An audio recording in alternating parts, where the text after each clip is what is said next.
Hey everybody, Jason Burmis here, and it's time to talk Julian Assange. For those that don't know, there was yet another hearing on Friday, even though the guy's not even supposed to be in jail at this point, shouldn't be in jail in the first place. This is obviously a political witch hunt to silence our generation's largest whistleblower.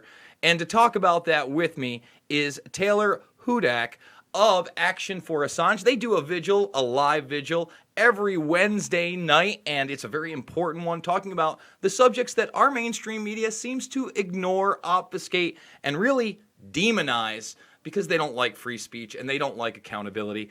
Taylor, thank you for joining us. Yeah, thank you so much for having me on. So let's talk about this latest hearing where, again, he was supposed to be released in September. That did not happen. He does not look well. And we've had celebrities such as MIA recently do a press conference saying, hey, this guy's basically in jail for outing war crimes. What are we going to do about it? And there really doesn't seem to be an outcry on the left in the anti-war movement at this point to have him released, which is so troublesome. So can we go over just these last few days and the impact they're going to have? Yeah, so for the past several months, he's been in and out of court, and he hasn't been there physically. He's been attending these hearings via video, I think Skype probably, which isn't atypical. This is something that's typically done, and we see that happen in the United States as well.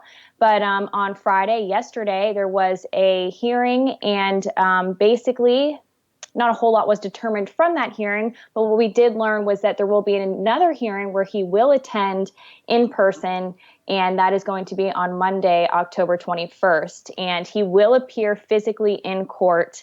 And I think during this hearing, they will be able to determine if he will be released from prison. And as you stated previously, in September, he really should have been released for serving his time. So unfortunately, right now, he's essentially being held as a political prisoner. He really should be let out. But the judge who was hearing this case previously said that because he was a flight risk, that is why she chose to keep him in prison, when in reality, he's not a flight risk. The reason he didn't attend his bail hearing previously was because he was seeking asylum in the Ecuadorian embassy. So it seems that there's also some sort of lack of respect for international law as well at play here.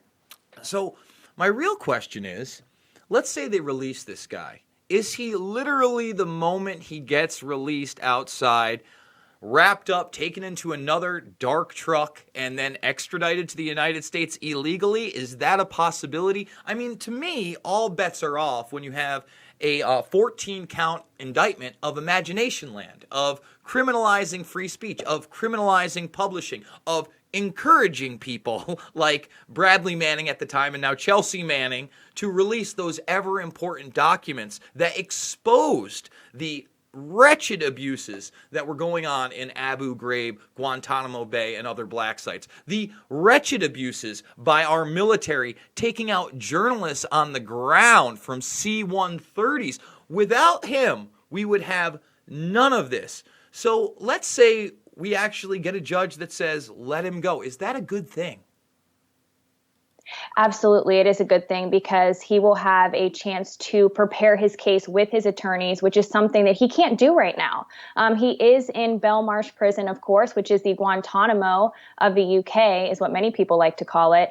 And he doesn't have any contact with the outside world while he's in there, and we're still a little bit unclear as to exactly where he's at in the prison. We are unsure if he is in the medical ward still or if he is living among the other prison population. But he is not able to really prepare his case. Just a few days ago, I believe he was given some access to some court papers. But if he is released, it would be a good thing because I think he would be able to receive adequate medical care that he has needed for years now.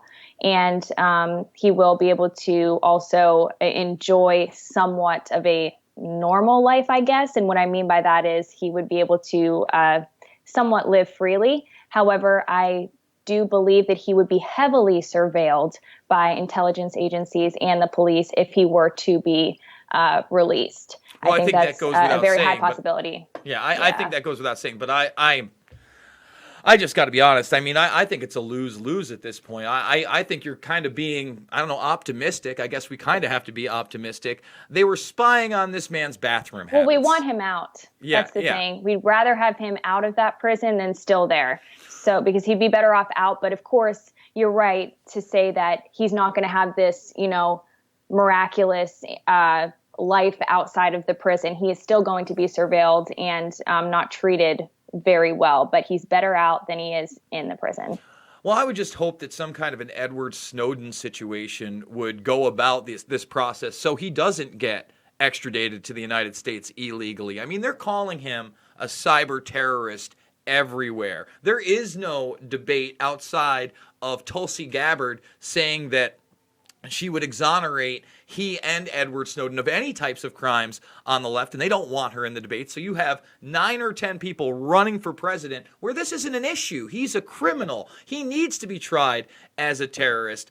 So, with all of our laws out there saying that we can pretty much drone bomb any terrorist we would like, I just fear that he's not going to be given a fair shake. That being said, the only people that are speaking up for this guy, it seems like, in the mainstream media are people like Pamela Anderson and now MIA. So and Roger Waters being another one, how important has it become to kind of tap into celebrity to get this message out? Because it doesn't seem like our politicians are going to do it. You're exactly right. Our politicians are not doing it, and they have made some very disturbing statements about Julian Assange, and I highlight that in an article that I wrote back in January and just recently updated.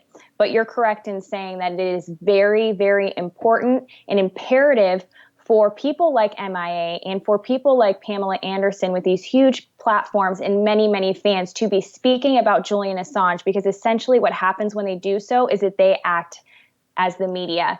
And it definitely gets at least even maybe entertainment news having to potentially talk about Julian Assange. Now, granted, we can't expect them to really do a very good job as far as reporting on the facts of the case, because the mainstream media historically has done a very bad job doing this. But at least it puts it out there and it exposes the message to people who otherwise wouldn't be exposed to it, who aren't really following politics or even following Julian Assange's case specifically. But when you do have people with those platforms with many fans talking about him, it provides the case with some further legitimacy, and it gets people thinking, okay, this is really something that's important, because look, this person with this high status, it is celebrities talking about it and visiting Julian Assange. So yes, this is very important. So it does help.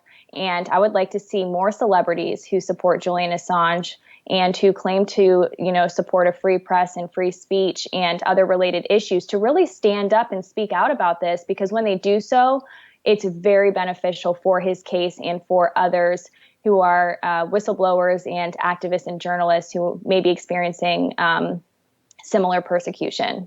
And that's why it was so important for Pamela Anderson to try to take some of the members of The View to task, both on the right and the left.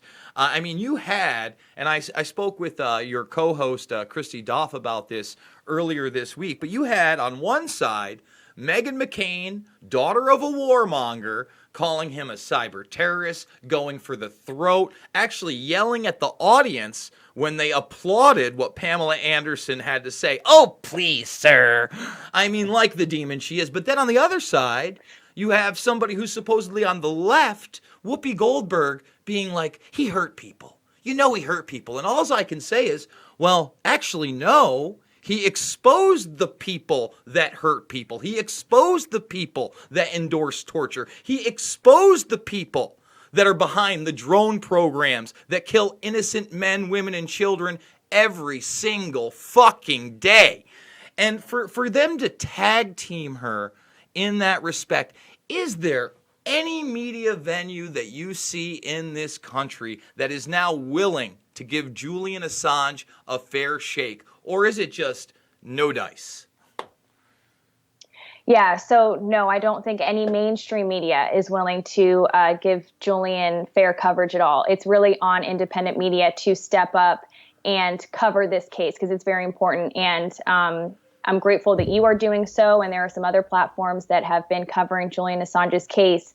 But I'm glad that you brought up the point about WikiLeaks really exposing crimes, because not only did they expose crimes and expose people who were harming other people, but they also protected their sources. Despite the fact that Edward Snowden did not release his documents to WikiLeaks, he reached out to WikiLeaks for help seeking asylum. And WikiLeaks staff member Sarah Harrison helped him receive asylum and was with him every step of the way. And they also have helped Chelsea Manning and continuously tried to encourage people to contribute to her fund, her legal funds. And they set up, Julian Assange and a few others set up the Courage Foundation, which is all about helping people who are whistleblowers who need a defense. And so they have done so many wonderful things to help their sources. And we are not seeing this happen with other media outlets. The New York Times, The Guardian, CNN, MSNBC, they would never go to the lengths that WikiLeaks has to protect their sources.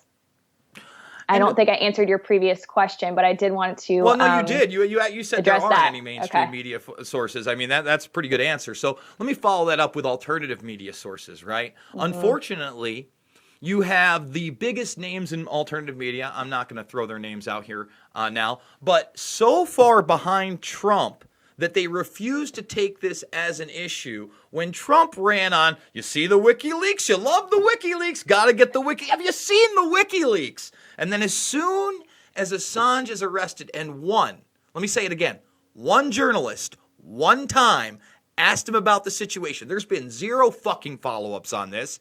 Hey, what's going on with Julian Assange? I don't know much about the situation. And they accept that. How disgusted are you with the majority of the alternative media that refuse to cover this case anymore? I am actually upset about that. It is one thing that we tend to talk about quite a bit on the vigils. Because, of course, yes, alternative media does a much better job at covering Julian Assange and related issues. However, we have seen many times where prominent names in independent media and people who are on YouTube say that Julian Assange was charged with rape. That is not true. He was never charged. There were only accusations, which were really pushed by the Swedish police. So to see these mistakes being made in independent media is really upsetting to me. And I'm not going to say exactly who it is. If you watch it, you'll see it. And I think it's important when we do see these falsehoods being spread by outlets that should know better to correct them on that and call them out on that. And it's not to be mean, but there's a bigger issue here. And that's the fact that the United States is allowing for a journalist and publisher to be tortured. So I would like to see independent media definitely cover this issue much more. And most people don't even know that there was a hearing yesterday. Most people don't even know that there is going to be a hearing where he will be attending in person on Monday, October 21st. Again, like I said earlier, I thank you for having a lot of knowledge about this, but many people do not.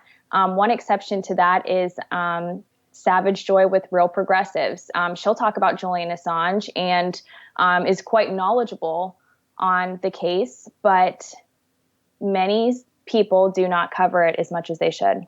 And just to go back to that whole sexual assault fiasco, from my understanding, any of the allegations stemmed from a woman who willingly went home with him that night and willingly had sexual relations with him. And then it was the next morning that something funny must have gone on, and then maybe something happened, but not really. And like you said, there were never charges brought. I think what it was, I think this was, you're right. All of the evidence with that investigation points to that this was not at all rape. This was just a woman who was jealous, thought potentially something else was maybe to come of them being together during this time that he was in Sweden, and that did not happen. And I think that there may have been some jealousy. And then, of course, he went to have relations with another woman. So I think that's a part of it. And then also her own text messages the night after, I guess, this alleged, or sometime after this alleged rape took place, she was texting friends or tweeting that she was out having a great time with the coolest people ever. And Julian Assange was there. I think he was her date that night. So you're right. All of the evidence points to this not at all being a rape. So it's very disappointing to see some people in independent media still report that he was charged with rape. Unbelievable. Now, it doesn't just stop with Julian Assange for you. You're also part of another whistleblowers program to try to get the word out. Why don't you tell us about that? Yes. So the One versus 5i campaign, I do want to briefly touch on this. I'm sure that many of your viewers are familiar with journalist and activist Susie Dawson. Her work actually was circulated by WikiLeaks, but much of her activism started with her participation in the Occupy Auckland movement. And she then just kind of fell into journalism because she noticed that many outlets were not covering, and the mainstream media was not covering these massive protests. So she took it upon herself to begin covering it. And so Susie, as a result of her work and as a result of her investigative journalism, which really called out the intelligence agencies, she was being targeted. Like many journalists, activists, and whistleblowers, she became a target. And this went on for several years. And she eventually had to leave. And she is now living in, or she's now in Moscow, Russia, just reapplied for temporary asylum there. And so she launched the One versus 5i campaign. And that campaign is all about one woman taking on the Five Eyes. And the Five Eyes is an interconnected network of intelligence agencies among 5 Western countries. That includes the US, the UK, Canada, Australia, and New Zealand, which is Susie's country of origin. So she is taking them on, and she has many supporters behind her to help her do this. And if your viewers are interested in learning more about how intelligence agencies operate and how they control and manipulate every aspect of our society, because they do, I encourage everybody to watch her teach-ins that she holds on Sunday evenings at 8 p.m. Eastern Standard Time on her YouTube channel, which is Susie 3D. And for more information on the campaign, you can visit oneversus5i.com. That is the number 1, the letter VS, the number 5, the letter I.com. All right, so before we wrap it up, is there anything else you'd like to get out to my audience regarding Assange, regarding the vigils, how they can take action and not just, be a keyboard warrior, really get out there and try to make a difference? Yeah, so I co-founded Action4Assange with Andrew Smith. He is also a co-host on the Free Assange Vigil series, which is held on Wednesday evenings at 10 p.m. Eastern Standard Time. And what Action4Assange is all about, it's a decentralized activist organization. And our methodology behind it is that we are trying to avoid internet censorship and also bring the message of Julian Assange to people who otherwise wouldn't be exposed to it. So what we do is we go out to public places where there's probably going to be many people around, and we post signs that read things like "Free Julian Assange," "Free Chelsea Manning," "Julian is a publisher," "Jail the war criminals," things of that nature. And we put these up in heavily populated areas. And then we also, go and attend events and bring the message to people. So say if there's like a community event or festival outside, we'll go there, we'll talk to people about Julian Assange, hand out some signs. And I think that by doing things like that, it's very helpful. And it may feel weird at first, but if you do that, you will be so surprised at how many people will be receptive to your message and willing to hear what you have to say. And you really have the opportunity in those moments to plant the seed, because many people have never heard of Julian Assange or WikiLeaks before. So by being the first person to provide them with information on Julian Assange and his case, and that be accurate information, of course, it's really beneficial to his case. So I encourage everybody to do that. And we've had many activists on who have told us we're a really shy person. We've never engaged in activism before, and this is not something that we would do. But because we are so passionate about Julian Assange and Chelsea Manning and whistleblowers and issues related to free speech and a free press, we go and do this. And, people have been able to kind of overcome their own fears and step out and do this themselves. So I encourage everybody to do that if you're interested in you care about this case, because it's really helpful. And we talk about ways to do this effectively on the Free Assange Vigil series.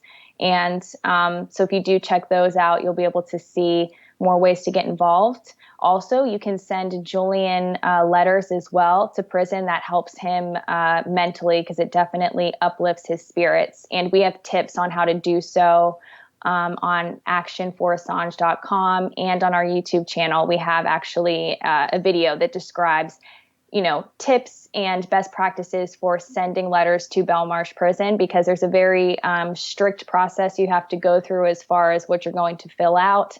You need to include certain things, and then you cannot include other information. So it's important to really follow that closely. So if you're unable to physically, go out there, you can still, from home, send a letter. Awesome. And by the way, I don't think there's anything strange or weird about human interaction. Okay, as an old school, on the ground, boots in it, activist, somebody who handed out tens of thousands of DVDs with other people and talked to other people back in the day when I had a flip phone that barely had a screen that I could show maybe someone building 7 falling down on. Human interaction is so important, and it goes so much further than a Facebook post or a retweet. I can't tell you, 5 minutes with a person can really change their outlook and get them motivated. So I couldn't agree more. Taylor, I thank you so much for coming on the show. Hopefully we're going to have all you guys on more. I think, who was the one that you mentioned? I think he's the only one I haven't had on the show now, because I've had Steve. Andrew Smith. Yes, I haven't had Andrew on, but I'm definitely going to get him on next. And anytime you guys need any help, anything I can do to help to get the word out, a big event, please get in touch with me, and we will push it as hard as we can. Thank you again, Taylor. I really do appreciate it.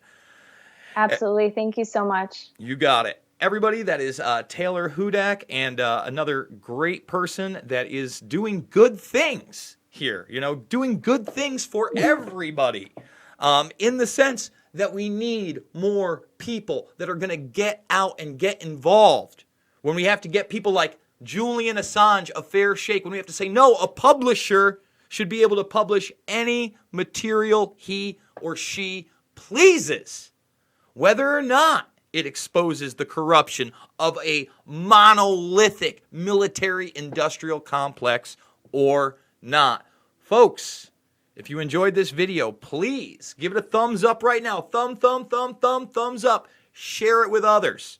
Okay, subscribe to the Burmist Brigade. We are on the brink today of hitting 35K. Once we do, we will do the 35K AMA. We're also going to have another video on another whistleblower, this time a CIA whistleblower, John Karaku, who not only blew the whistle on torture by the CIA and served prison time, but recently, a couple years ago now actually, blew the whistle on how the CIA will procure children sexually for some of their informants. And that is mandated that they do, believe it or not. So tune into that one. That one is coming up in a short while. And folks, I am a documentary filmmaker. You can watch all my documentary films. I don't have to hand them out on DVD anymore. Loose Change, Final Cut, Fabled Enemies, Invisible Empire, A New World Order Defined, and Shade the Motion Picture are all free right here, right now, on the documentaries playlist. Make sure to go check them out. And I'm doing it with your support, guys. $5, $10, $15. It means the world to me. There is no Patreon. There is no Subscribe Star. There is no bonus content. I give it all away for free. There's no nipple-twisting secret Skype sessions out there. But I do love you guys, and I hope you continue to support me. So thank you, and I will see you all on the flip side.